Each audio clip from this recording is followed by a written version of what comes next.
इस वक्त की सबसे बड़ी खबर है। जी हां, भारत को मिल गई है G20 देशों की अध्यक्षता और इस वक्त इंडोनेशिया की बाली में G20 देशों की अध्यक्षता कर रहा है और 1 दिसंबर से भारत इसका अध्यक्ष होगा।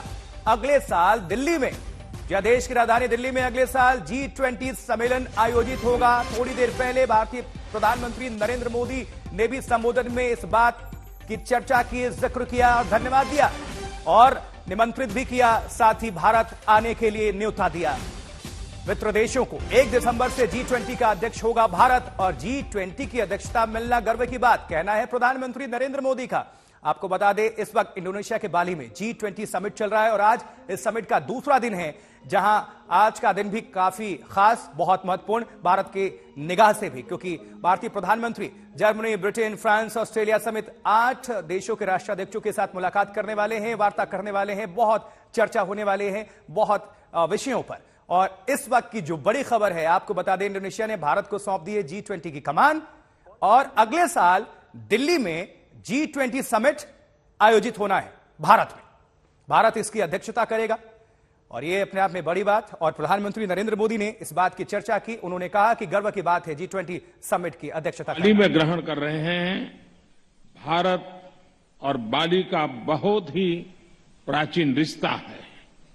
एक्सेलेंसीज, भारत G20 का जिम्मा ऐसे समय ले रहा है जब विश्व जियोपॉलिटिकल तनावों, आर्थिक मंदी, खाद्यान्न और ऊर्जा की बढ़ी हुई कीमतों और महामारी के दीर्घकालीन दुष्प्रभावों से एक साथ जूझ रहा है। ऐसे समय विश्व G20 की तरफ आशा की नजर से देखता है। आज मैं ये आश्वासन देना चाहता हूं कि भारत की G20 अध्यक्षता इंक्लूसिव, एम्बिशियस, डिसिसिव और एक्शन ओरिएंटेड होगी। एक्सेलेंसी, अगले 1 साल में हमारा प्रयत्न रहेगा कि G20 नए विचारों की परिकल्पना के लिए और सामूहिक एक्शन को गति देने के लिए एक ग्लोबल प्राइम मूवर की तरह काम करे। प्राकृतिक संसाधनों पर ओनरशिप का भाव आज संघर्ष को जन्म दे रहा है और पर्यावरण की दुर्दशा का मुख्य कारण बना है। प्लेनेट के सुरक्षित भविष्य के लिए ट्रस्टीशिप का भाव ही समाधान है। इसमें लाइफ यानी लाइफस्टाइल फॉर एनवायरमेंट अभियान एक बड़ा योगदान दे सकता है। इसका उद्देश्य सस्टेनेबल लाइफस्टाइल को एक जन आंदोलन बनाना है। एक्सेलेंसीज, आज आवश्यकता है कि विकास के लाभ सर्वस्पर्शी और सर्वसमावेशी हो। हमें विकास के लाभों को ममभाव और समभाव से मानव मात्र तक पहुंचाना होगा। वैश्विक विकास महिलाओं की भागीदारी के बिना संभव नहीं है। हमें अपने G20 एजेंडा में वुमेन लेड डेवलपमेंट पर प्राथमिकता बनाए रखनी होगी। बिना शांति और सुरक्षा हमारी आने वाली पीढ़ियां आर्थिक वृद्धि या टेक्नोलॉजिकल इनोवेशन का लाभ नहीं ले पाएगी।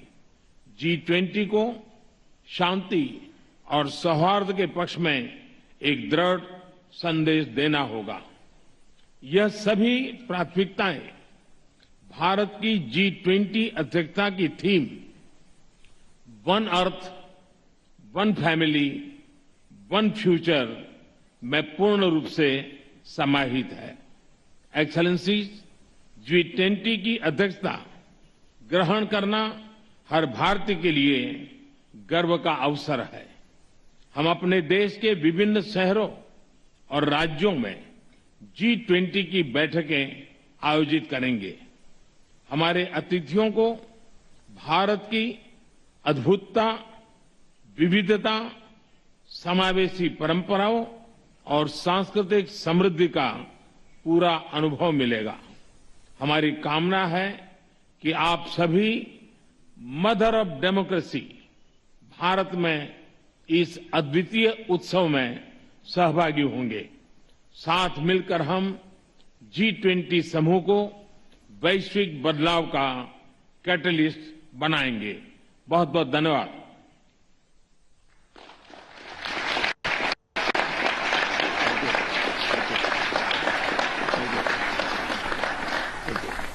दिमागा से तो प्रधानमंत्री नरेंद्र मोदी को भी आप सुन रहे थे। अब चलिए सीधा आपको हम लिए चलते हैं बाली।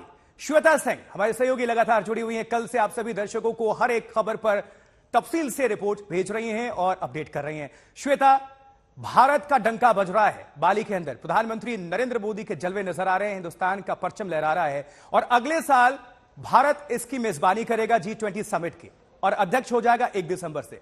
सामरिक, आर्थिक और राजनयिक लिहाज से कितना महत्वपूर्ण भारतीय दृष्टिकोण से? देखिए, कई बार दिक्कत क्या हो जाती है जब इस तरह के संगठन बनते हैं, G7, G20 ऐसे संगठन होते हैं, तब एक बड़ी समस्या ये हो जाती है कि वाकई ये सिर्फ दिखाने के लिए एक समूह है या फिर जमीन पर कुछ कार्य भी उनका नजर आ रहा है।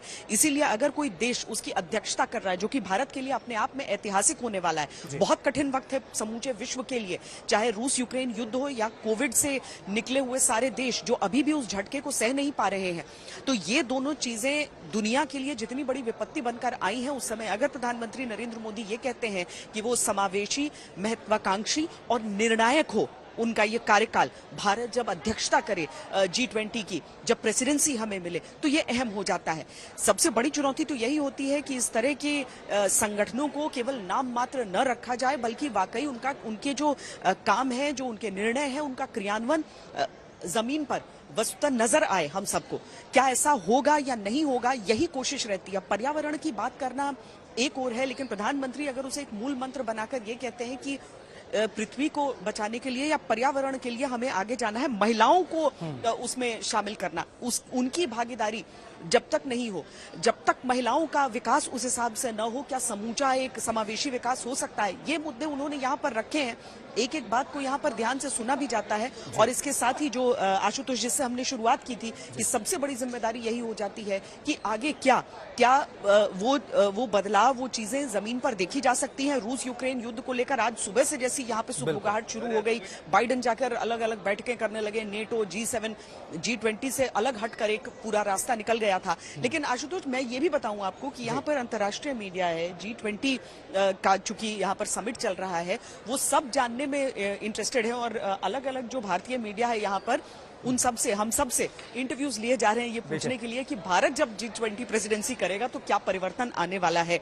तो उत्सुकता है, विश्वास भी है भारत को लेकर। सबको मालूम है रूस यूक्रेन युद्ध को लेकर भारत रुख क्या रख रहा है और सबको मालूम है कि भारत की विदेश नीति इस पर क्या चल रही है। तो ये सारी चीजें हैं विश्व पटल पर, अगर आप इस तरीके से न सिर्फ रिकॉग्नाइज होते हैं बल्कि सम्मानित किए जाते हैं, तो उसका महत्व तो हर एक भारतवासी के लिए रहता ही है। आशुतोष, बहुत बहुत शुक्रिया श्वेता, वहां की पूरी खबर को दर्शकों को जानकारी पहुंचाने के लिए, अपडेट पहुंचाने के लिए और अहमियत समझाने के लिए। देखिए, अब दर्शकों को ये खास तस्वीरें दिखा रहे हैं। इन तस्वीरों के मायने समझिए किस तरह से प्रधानमंत्री नरेंद्र मोदी, देखिए चेहरे पर लालिमा और एक कहते हैं कि जोश वो नजर आ रहा है, चेहरे पर खुशी। बॉडी लैंग्वेज भी बहुत कुछ बयां करती है। जो बाली इंडोनेशिया से तस्वीरें निकल रही हैं, दुनिया भर में ये जा रही हैं, न सिर्फ भारत में बल्कि पड़ोसी मुल्क चीन की बात कर लें, पाकिस्तान की बात कर लें, सभी की इस पर निगाहें रहती है। लेकिन श्वेता हमारे साथ लगातार जुड़ी हुई है। श्वेता, आज G20 समिट का दूसरा दिन है। आज का दिन भी बेहद अहम, बेहद ही खास। ऑस्ट्रेलिया, चीन या फिर उसमें बात कर ले ब्रिटेन की, फ्रांस की, जर्मनी की, उन समेत 8 देशों के राष्ट्राध्यक्षों के साथ मुलाकात करने वाले प्रधानमंत्री नरेंद्र मोदी द्विपक्षीय वार्ता करने वाले हैं। तो किस तरह से अभी आप देखती हैं? देखिए आशुतोष, समय में थोड़ा सा परिवर्तन हुआ है, चूंकि जो जैसा कि मैं आपको बता रही थी कि जो G7 की बैठक यहां पर शुरू हो गई थी, समय में परिवर्तन किया गया है और उसके अनुसार थोड़ा सा फेरबदल अब उसमें नजर आ रहा है। यहां के समय अनुसार मैं बता रही हूं, और 2.5 घंटे पीछे का समय भारत में होगा। माफ कीजिएगा, हम आगे हैं, तो 3:15 बजे से 3:40 तक जर्मनी के चांसलर से मुलाकात होगी। 15:50 यानी कि 3:50 से लेकर 4:15 के लिए इटली का समय हो गया है। अब 4:20 से लेकर 4:35 तक इंडोनेशिया, 4:40 से लेकर 5 ऑस्ट्रेलिया, 5:10 से लेकर 5:40 तक यूके यानी ऋषि सुनक, जिनका सबसे अहम जिस बैठक के लिए सब प्रतीक्षा कर रहे हैं, और अभी यहाँ पर समय हो रहा है लगभग 3:15। तो ये सारी बैठकें अब होंगी। समय पहले अलग था। एक छोटा सा सवाल, जिस ड्राफ्ट की अब बात कर रहे हैं, उस ड्राफ्ट में प्रधानमंत्री नरेंद्र मोदी के भाषण के किस हिस्से को शामिल किया गया है, इस पर जरा जानकारी दें। देखिए, ये पहले से था कि it is not an era of war, ये युद्ध का दौर नहीं है। प्रधानमंत्री ने इससे पहले समरकंद में जब ये बात कही थी, उस समय से जो बाइडेन ने इसकी बहुत चर्चा की थी, दुनिया के बड़े बड़े नेताओं ने इसकी चर्चा की थी कि ये कितनी बड़ी बात है। देखिए, कहने के लिए एक सामान्य सी चीज लगती है, लेकिन जिस काल में हम जी रहे हैं, क्या वहां पर युद्ध की गुंजाइश भी नजर आती है? प्रधानमंत्री ने यह सवाल उस समय उठाया था और कहा था कि यह समय नहीं है। जब ड्राफ्ट तैयार किया गया है उस समय से, हालांकि ये संकेत पहले से मिल रहे थे और हम आज तक पर ये संकेत बता रहे थे अपने दर्शकों को कि इसको इंक्लूड किया जाएगा। हालांकि जब सुबह में पोलैंड पर वो मिसाइलें गिरी, उसके बाद से एक पसुपेश में सब थे कि आखिरी ड्राफ्ट में किस तरीके से इसे इस्तेमाल किया जाए, क्योंकि क्या पता क्या हो जाए। अमेरिका उस समय माथापच्ची ही कर रहा था, लेकिन जैसे धीरे धीरे फिर कुछ विदेशी एजेंसी से ये स्पष्ट हुआ कि नहीं, यूक्रेन की ओर से वो जो दागी गई थी मिसाइलें, रक्षा के लिए रशिया से आती हुई मिसाइलों की, वो डिफ्लेक्ट होकर पोलैंड पर गई थी।